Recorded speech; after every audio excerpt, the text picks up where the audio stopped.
Okay, and those series of reports, just to flick back to some samples of those, these are some of the standard production reports. So we can have one for production efficiency, for example, and you can see there we've obviously got very chart-based information. Again, the way we set these up, we can actually drill down then into lower levels of detail. So production efficiency, on-time production rates, plan versus actual costs, all of the sorts of things that we can actually see as a key performance indicator on our home page, we can also chart those as well. These are standard reports.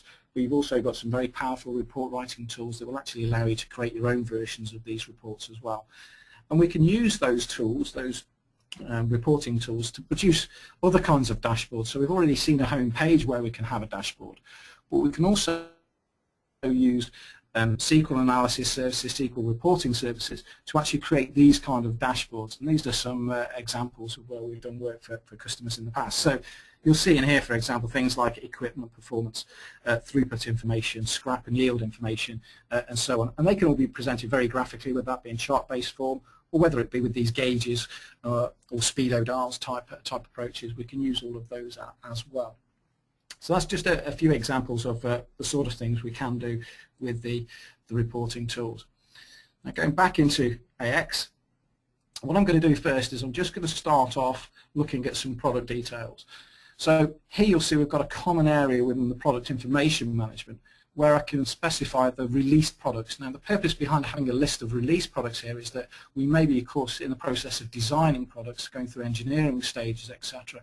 But I may want to, in a multi-company environment, only release those products to certain companies within our enterprise. And that's what we can do here. By looking at the released ones, we're seeing the ones that are available within this particular company that we are actually working with. So there's a lot of engineering controls there that I'm going to come back to and touch on a little bit more as well. Okay, so go to a list of items.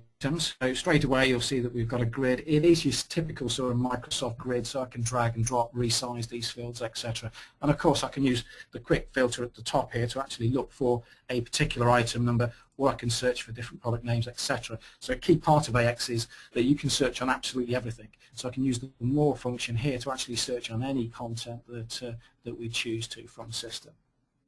So filtering down that list, it's taken me to 1101, which is where I've got a product that I just want to refer to for this. So there are a few things across the top here that I just wanted to highlight. I can have product attributes, for example, which can be very useful from an engineering point of view. If I'm looking for a particular component or a particular part, I may want to search for that by its particular properties or attributes. So in this case we've got the number of drivers, for example, and the largest driver diameter. All of these, you can have as many, of course, in this list as you want to, but it gives you the capability to define those attributes and then search by them. So if I'm in the process of designing, I may need to look for a washer that's a certain width, internal diameter, thickness, property type, etc., material type. I can actually do a search for all of those within the system and it will draw me to those. What I've also got is the ability to have product images, so we can start to define product images that are against the products. We can also define product categories. So in here you can have as many category definitions as you want to, again, and these can actually be structured in a tree structure format. So we're not restricting product definition to, a handful of different categorizations. You can have as many different categorizations as you want. Well, that's great for doing things like analysis, for searching for product ranges. As an engineer, in the design process, you may look at products very differently, and your product classifications very differently to how people actually sell the products, for example. So it's good to have those different category hierarchies that you can actually choose from and relate those to. What we can also do, I've not done here, but we can also relate products. So I could say which are the spare part products, for example, which are ones that are considered to be accessories. So again, it's just giving me the definition there to be able to link off to lots of other products in lots of different ways in the system.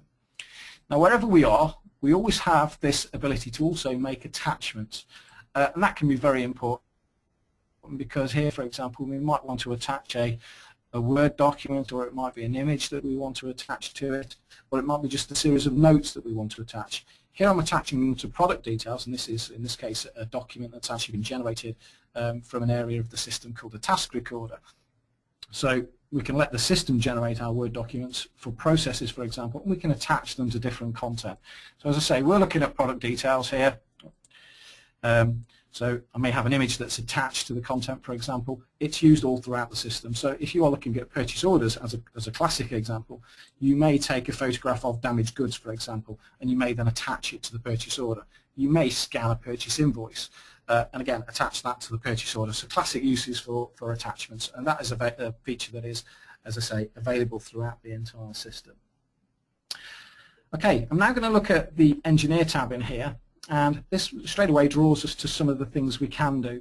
So here, for example, under the BOM section, you'll see that we can look at the lines, we can also look at the BOM designer, and we can do a where used inquiry.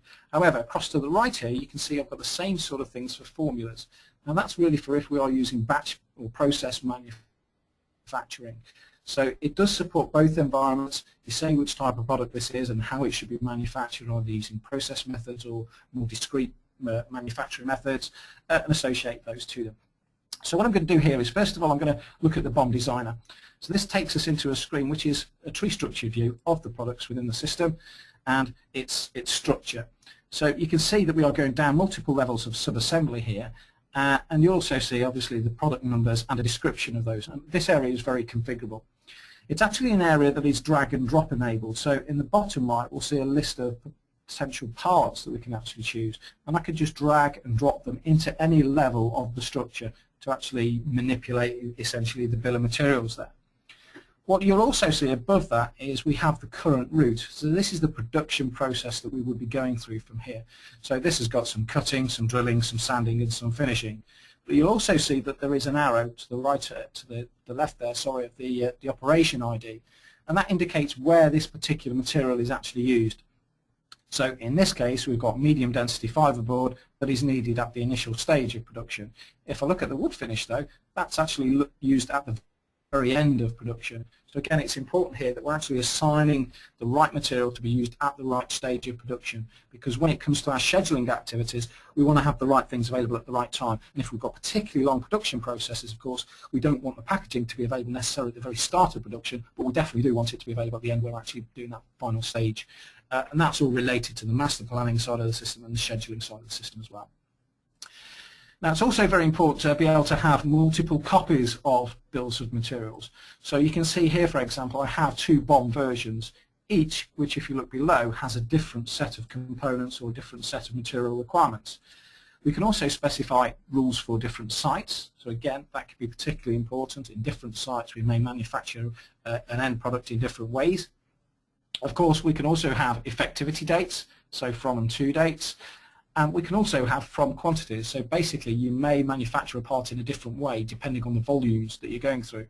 Classic there will be around subcontracting, where you do things in a different way.